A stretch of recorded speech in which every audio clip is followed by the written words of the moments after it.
안녕하세요. 지영쌤과 함께하는 세계사 5번째 시간입니다. 오늘은 그리스 세계와 헬레니즘 세계가 발전하다라는 주제로 공부를 해볼 거예요. 오늘은 이소부화로 먼저 시작을 해볼 건데요. 이 삼형제의 나뭇가지 이야기 한 번쯤은 들어봤을 거예요. 나뭇가지를 하나씩 부러뜨렸을 때는 쉽게 부러졌지만 세 개를 한꺼번에 부러뜨리려고 했더니 부러지지 않았다는, 그래서 오늘의 교훈은 뭉치면 살고 흩어지면 죽는다입니다. 이 교훈이 어디에 적용되게 될지 우리 그리스 세계로 여행을 떠나볼 건데요. 이 그리스는 그리스 신화 때문에 굉장히 친숙한 지역이기도 할 거예요.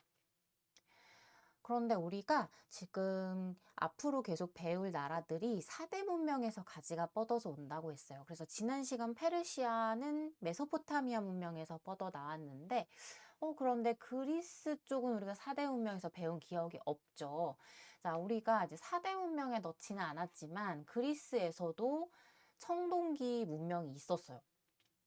이거를 에게 문명이라고 하는데, 이것이 아마 여러분들은 더 친숙할 수도 있어요.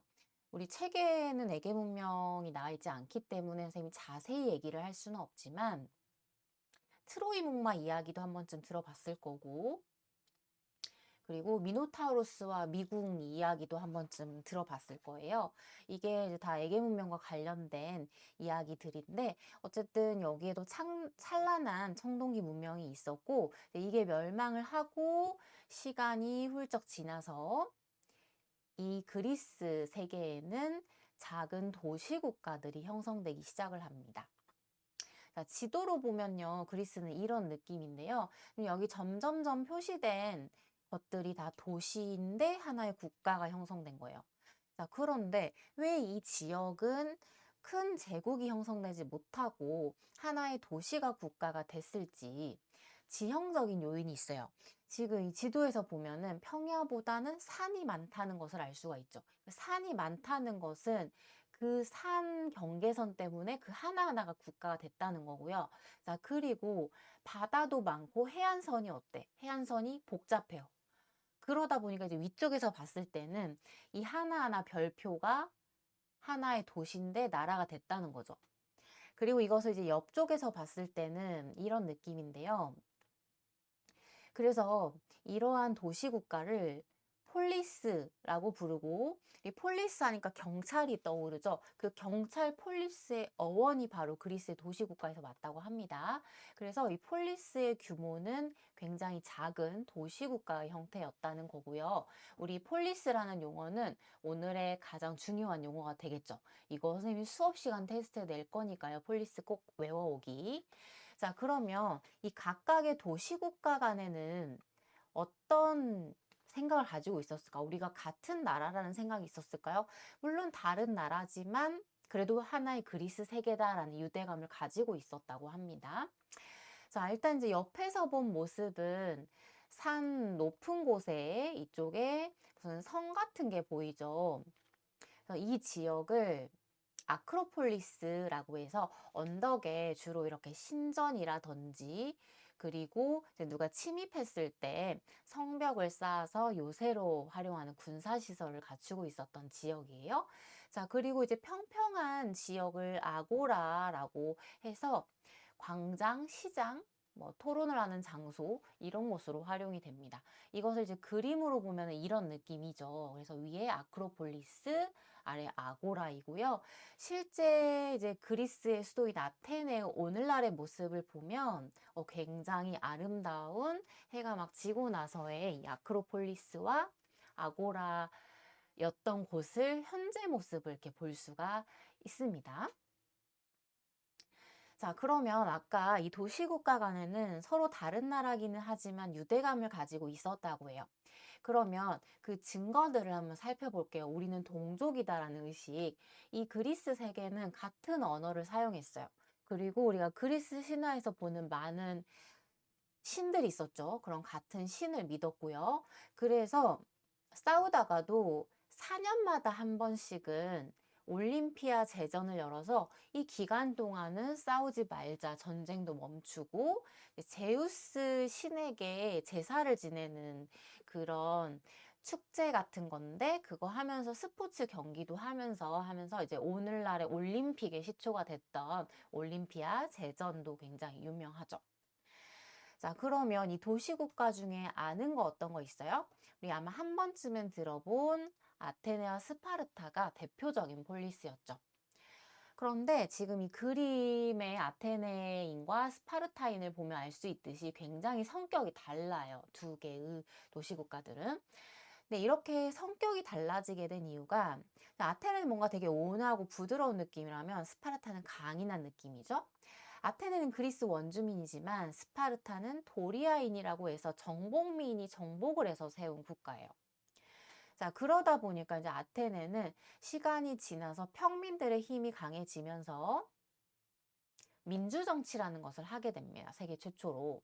그런데 스파르타는 이 소수의 도리아인들이 소수의 시민이었기 때문에 다수의 피정복민들을 다스리려면 강력하게 할 수밖에 없었겠죠. 그래서 강력한 군사통치 체제였다는 거예요. 그래서 이 생활 분위기 자체도 아테네는 되게 자유롭고 민주적이라면 스파르타는 어렸을 때부터 되게 강력한 군사훈련을 받으면서 그런 강인함 이런 게 중요했던 지역이 도시국가가 스파르타라고 할 수가 있죠. 그래서 대표적인 폴리스 아테네랑 스파르타 이 두 개는 기억을 해둬야 되겠죠. 자, 그러면 우리는 이 민주정치, 아테네의 민주정치를 좀 더 자세히 살펴볼 거예요. 자, 이 민주정치를 자세히 살펴보는 이유는 중요하기 때문에 그렇겠죠? 자, 이것도 수업 시간 테스트에 민주정치 낼 건데, 이거 그냥 뭐 시험에 나오니까 중요하다 이렇게 생각하면 안 돼요. 물론 시험에도 나오지만 시험에 나올 만큼 중요한 이유가 뭐겠어? 오늘날 대부분의 국가들은 민주정치를 하고 있죠. 그 시초가 이 아테네이기 때문에 중요한 거예요.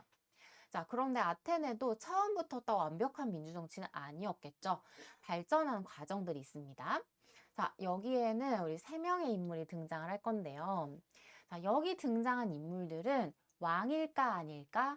자, 민주정치는 왕이 있어 없어? 왕이 없어요. 시민이 주인이 되는 정치잖아. 그래서 여기 나오는 이 솔론 이런 인물들은 왕이 아니라 마치 오늘날의 대통령처럼 이 한 국가를 대표하는 지도자라고 생각하면 되겠습니다. 물론 오늘날의 대통령하고는 조금 달라요. 어쨌든 한 나라를 대표하는 지도자다, 왕은 아니다. 이거 주의하시고요. 자, 일단 솔론이라는 인물은 그 전까지는 참정권이란 정치에 참여할 수 있는 권리인데 이게 이제 신분 기준이었어. 그런데 재산을 기준으로 해서 참정권을 줍니다. 그런데 여전히 재산을 기준으로 한다는 것에서 오늘날 민주정치랑 비교했을 때는 조금 제한점이 있었죠. 자, 그러다가 이제 한번 민주정치 위기를 맞이해요. 이 페이시스트라토스라는 인물은 꼭 기억까지는 안 해도 되는데 이제 어떤 사람이냐면 군사력 가지고 독재한 사람이에요. 이 독재자를 참주라고 불렀는데요. 이렇게 이제 민주정치에 해가 되는 사람도 등장을 했었어요. 자, 그래서 이제 아테네에서는 이런 독재자들은 미리 예방을 해야 되겠구나라고 해서 제도를 하나 만들었다고 합니다.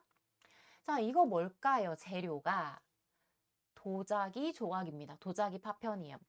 아테네는 특산물이 도자기일 정도로 도자기가 굉장히 많았기 때문에 당시는 종이가 없었잖아요. 종이가 귀했잖아요. 그래서 흔하디 흔한 이 도자기 파편에다가 글씨를 쓴 건데 이게 뭘 쓴 거냐면 아테네에서 독재자가 될 가능성 있는, 참주가 될 만한 가능성 있는 사람을 투표하는 거예요. 이렇게 이름을 적어가지고 많은 표를 얻었다 하면 10년 동안 아테네 밖으로 추방하는 겁니다. 그래서 독재자의 출현을 미리 예방하는 제도였죠. 자, 이것을 뭐라고 하냐면 굉장히 중요합니다. 도편 추방제라고 해요. 도편이란 도자기 파편을 말하고 도자기 파편에 이름 적어가지고 아테네 밖으로 추방한다 라는 뜻입니다.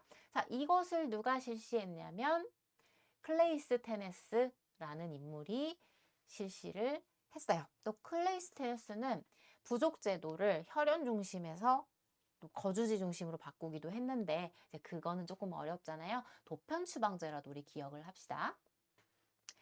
자, 그리고 나서 그리스는요, 페르시아하고 전쟁을 하게 되고요. 우리 이걸 지난 시간 페르시아 때 배웠어요. 근데 여기서 누가 이겼죠? 그리스가 이기면서 아테네 민주 정치도 전성기를 맞이하게 됩니다. 그 전성기를 맞이했을 때 지도자, 대표자가 바로 페리클레스라는 인물이었고요. 자, 페리클레스는 민회라고 해서 오늘날의 국회 같은 거예요. 국가의 중요한 일을 결정하는 건데 민회라고 돼 있잖아요. 시민들이 다 참여하는 거예요. 시민들이 모두 참여해서 국회는 대표자가 참여하잖아. 우리가 직접 다 국회에 가서 참여하진 않잖아요. 그런데 아테네의 민회는 시민이면 다 참여를 직접 하는 겁니다. 자, 그래서 이런 민회의 권한을 강화시켰고, 자, 그리고 혹시 정치하고 싶은 사람, 공무원 하고 싶은 사람 다 할 수 있어. 자, 단 장군직은 안 돼요. 왜냐면 전쟁은 되게 중요한데 아무나 할 수는 없잖아. 이걸 제외한 공직자는 누구나 할 수 있게끔 추첨을 해요. 추첨이라는 것은 제비뽑기입니다. 제비뽑기를 해서 나오면 공직자 할 수 있어. 근데 이거 오랫동안 하면 차례가 안 돌아올 거 아니야? 그래서 임기는 1년이에요. 자, 그런데 저 너무 지금 가난한데 농사 열심히 지어서 돈 벌어야 되는데요. 이거 못해요 할 수도 있잖아. 그래서 지금 전성기잖아요, 아테네가. 아, 그래. 공무원들은 수당도 줄게 해가지고 누구나 참여할 수 있게 한 겁니다. 자, 그러면 당시에는 제비를 어떻게 뽑았을까요? 자, 되게 재밌는 유물이 있어요. 당시 이 공직자 추첨기 클레로테리온이라는 제비뽑기 도구였어요. 지금 앞에 보이는 이게 이름이 적혀 있고 이것을 꽂아가지고 여기다 이제 구슬 같은 거 굴려서 딱 도착하는 곳에 있는 사람이 공직자가 되는 거죠. 굉장히 이제 아테네 민주정치의 재밌는 모습을 보여주는 부분이었어요. 그래서 오늘날이랑 좀 다른 점도 있고 비슷한 점도 있는 아테네의 민주정치를 한번 살펴봤고요. 자, 그러면 그리스 세계는 어떻게 발전하고 쇠퇴해 갔는지 두 개의 전쟁을 중심으로 살펴볼 거예요. 자, 우리 페르시아 전쟁은 이미 지난 시간에 배웠었죠. 페르시아의 다리우스 1세가 영토를 더 넓히고 싶어서 그리스 세계로 쳐들어온 이 전쟁이었어요. 자, 그런데 다리우스 1세가 시작을 하고 막 아들도 이어서 하고 계속 이제 1차, 2차, 3차 쳐들어오는 것을 볼 수가 있죠. 자, 그런데 여기서 그리스 세계는 힘을 합쳐가지고 결국 페르시아라는 이 강대국을 물리치게 됩니다. 그래서 그리스 세계는 페르시아 전쟁 이후에 엄청 잘 나가죠. 그리고 이 페르시아 전쟁을 승리로 이끌었던 대표 폴리스가 아테네였기 때문에 아테네는 그 이후에 전성기를 맞이하면서 민주정치도 전성기를 맞게 되죠. 경제적으로도 엄청 번영을 하게 됩니다. 그때 이제 아테네를 중심으로 한 동맹의 이름이 델로스 동맹이어서 이제 아테네의 영향력이 커지게 된 거죠. 자, 그런데 누가 기분이 나쁠까? 함께 싸웠던 스파르타, 우리 영화 300 이야기도 해줬었잖아요. 스파르타도 페르시아 전쟁에 되게 공이 큰데 아테네가 잘 나가니까 배가 아프거든. 자, 스파르타를 중심으로 한 동맹도 있었어요. 펠로폰네소스 동맹이고요. 자, 결국은 이제 이 아테네를 중심으로 한 델로스 동맹과 스파르타를 중심으로 한 펠로폰네소스 동맹. 그러니까 그리스 세계끼리 전쟁을 하게 된 것이 펠로폰네소스 전쟁입니다. 자, 여기서는요, 당연히 우리 힘센 스파르타, 펠로폰네소스 동맹이 승리를 하게 되지만 같이 싸웠잖아요. 오랜 전쟁에 지친 그리스 세계는 이 전쟁으로 인해서 쇠퇴의 길로 접어들게 됩니다. 자, 여기서 오늘 선생님이 처음에 얘기했던 교훈이 생각나죠? 뭉치면 살고 흩어지면 죽는다라는 교훈이 여기서 나옵니다. 자, 그래서 그리스 세계의 발전과 쇠퇴는 이 두 개의 전쟁을 기점으로 발전과 쇠퇴를 생각을 해볼 수가 있고요. 자, 이렇게 그리스 세계가 쇠퇴하면서 누가 세지기 시작을 하냐면 마케도니아라는 나라예요. 자, 마케도니아는 어디 있냐면 그리스 세계 위쪽에 있어요. 근데 여기서 이제 누가 등장을 하게 될 거냐면 알렉산드로스라는 인물이 등장을 하게 될 겁니다. 자, 그 인물이 또 엄청나게 영토를 넓혔던 인물이거든요. 그렇게 해서 그리스 세계는 멸망을 하게 됐던 거죠. 자, 그러면 우리 이 마케도니아의 알렉산드로스라는 인물은 어떤 인물일까? 이제 알렉산드로스의 여러 이제 그림들이 있지만 이것은 이제 폼페이 우리 수업 첫 시간에 얘기했었잖아요. 그 화산재 묻혀 있었던 그 폼페이의 한 주택의 바닥에 있는 벽화에 그려져 있는 전쟁을 하러 가는 알렉산드로스의 모습이에요. 선생님 폼페이 갔다 왔다 그랬잖아요. 이거 이제 보고 왔었는데 이 알렉산드로스 굉장히 잘생겼죠. 눈도 부리부리하고. 알렉산드로스는 마케도니아가 여기 있기 때문에 동쪽으로 영토를 넓혀요. 그래서 동방원정이라고 부르는데 차지한 지역이 또 무지막지합니다. 이집트 그리고 여기에 원래 뭐 있었어? 여기에 원래 페르시아 있었죠. 페르시아 멸망시켜요. 우리 지난 시간 생각날까요? 아케메네스 왕조 페르시아가 알렉산드로스에게 멸망했다. 멸망을 시킵니다. 페르시아까지 멸망시켰어요. 그리고 인도까지 가려다가 이제 실패를 해가지고 인더스 강까지 갑니다. 자, 이렇게 알렉산드로스는 동양과 서양을 이렇게 종횡무진 누비면서 동방원정을 하는데 그래서 또 알렉산드로스의 정책이 되게 독특합니다. 강압적으로 한 것도 아니고요. 막 완벽한 관용도 아니고요. 알렉산드로스의 이 정책은 동서융합이라고 네 글자로 표현을 할 수가 있어요. 우리 책에는 동서융합이란 네 글자가 들어있지 않지만 굉장히 중요한 알렉산드로스의 정책이거든요. 자, 지금 이제 페르시아는 동양이라고 할 수가 있겠고, 여기 그리스 세계는 서양이라고 할 수가 있겠죠.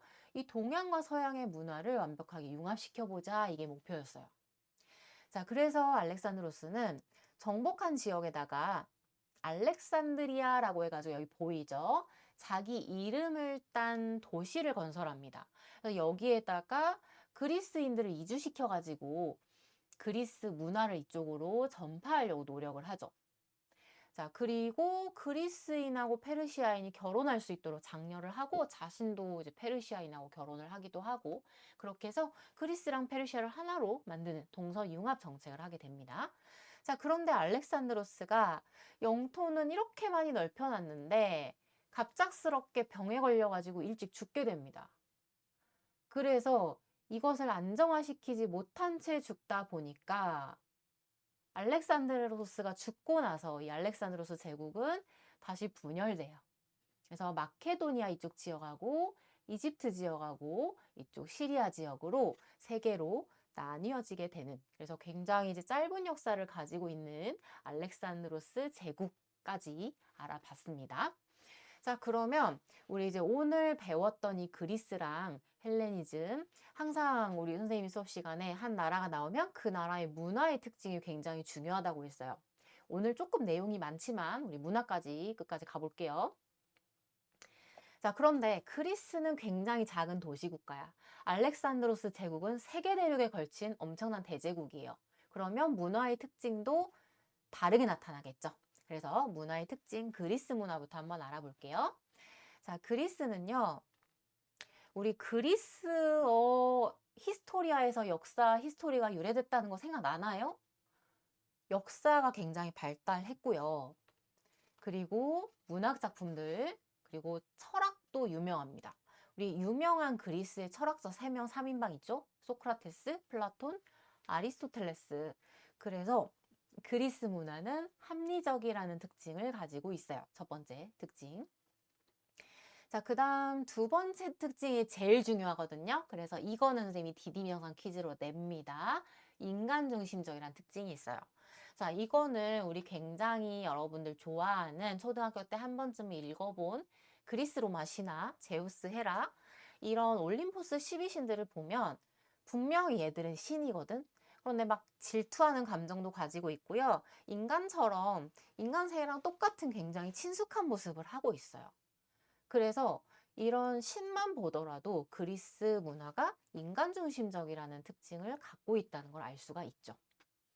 자, 그 다음 세 번째 그리스 문화의 특징은 조화와 균형을 중시한다는 거예요. 자, 우리 그리스 하면 신전, 아까 아크로폴리스에 신전이 하나씩 있다고 했죠. 그리고 그 도시 국가를 지키는 수호신들이 다 있어요. 그래서 아테네 같은 경우는 아테나 전쟁의 여신, 아테나 여신상이고 그걸 이제 모셔놓은 게 파르테논 신전이라는 유명한 신전인데요. 자, 이 파르테논 신전을 보면은 굉장히 좌우 대칭이 딱 맞아요. 그리고 이 여신상 같은 경우도 굉장히 균형 잡혀 있어요.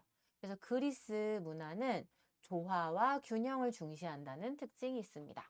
자, 여기만 봤을 때는 이건 조화와 균형이야 라고 할 수 있는데 뒤에 헬레니즘 문화의 조각상을 보면 완전히 다른 것을 느낄 수 있을 거예요. 자, 그러면 우리 헬레니즘 문화로 가볼게요. 자, 헬레니즘 문화는요, 알렉산드로스가 동서 문화를 융합하려고 엄청 노력을 했죠. 그래서 문화의 특징도요, 그리스 문화랑 페르시아가 융합됩니다. 그래서 워낙에 대제국이다 보니까 뭔가 이제 내가 한 나라의 시민이라는 의식보다는 나는 세계의 시민이야. 왜냐하면 내 나라가 세계 대륙에 걸쳐져 있거든. 그래서 세계 시민 또는 이제 나라가 너무 크니까요. 뭔가 이제 내가 한 나라의 시민으로서 애국심 이런 것보다는 그냥 개인주의적인 그런 반대로 그런 성격이 나타나기도 합니다. 그래서 지금 이제 이거는 이집트의 여신인데요. 그리스풍 옷을 입고 있는 거죠. 그리고 이제 우리 유명한 유레카 아르키메데스의 부력의 원리, 자연과학도 되게 발달한 시기이기도 했어요. 자, 그러면 우리 아까 이제 그리스 조각상들하고 헬레니즘 문화의 조각상들은 완전히 다르다라고 선생님이 얘기를 했었잖아요.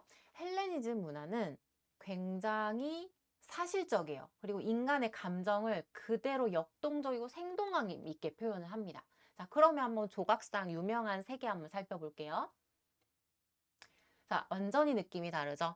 이거 이제 라오콘상이라고 해가지고 뱀에 이렇게 휘감겨가지고 죽고 있는 그런 저주받아가지고 그런 모습이거든요. 그러니까 인간의 그런 감정을 되게 격동적으로 표현을 했죠.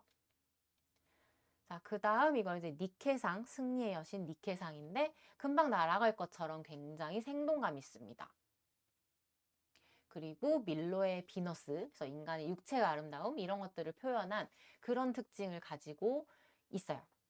자, 그런데 지금 여기서 갑자기 선생님 근데 헬레니즘 문화가 뭐예요? 라고 질문을 하는 친구들이 있을 것 같아요. 자, 여기 헬레니즘 문화는 알렉산드로스 제국이 있을 때 동서융합 정책을 하면서 생겨난 문화를, 그러니까 알렉산드로스 제국 시대의 문화를 헬레니즘 문화라고 부릅니다. 자, 이것도 되게 고유명사 특이한 용어가 나왔으니까 이것도 선생님이 디딤영상 퀴즈로까지는 안 내지만 시험 공부할 때 중요하게 외워야 되는 용어 중에 하나입니다. 자, 그러면 오늘의 디딤영상 퀴즈 여기서 갈게요. 자, 굉장히 우리 범상치 않은 가운데 있는 이 승리의 여신 니케상. 자, 이 니케상은 승리의 여신이잖아요. 그래서 이 니케상에서 영감을 받아서 한 스포츠 브랜드가 탄생을 했다고 합니다. 자, 이 스포츠 브랜드는 무엇일까요? 이게 오늘 디딤 영상 확인 퀴즈예요. 자, 힌트는 니케를 영어로 한번 써보세요. 그리고 이 니케의 날개 모양에서 로고를 따왔거든요. 여러분들 한 번쯤은 들어본 스포츠 브랜드입니다. 자, 그러면 이제 오늘 이 스포츠 브랜드 이름 비밀 댓글로 달아주시고요. 오늘 조금 내용이 많았어요. 오늘은 선생님이 이제 수업 시간 테스트도 몇 개 나오는 거 알려줬었고, 조금 오늘은 공부를 더 해가지고 수업 시간에 만나도록 할게요.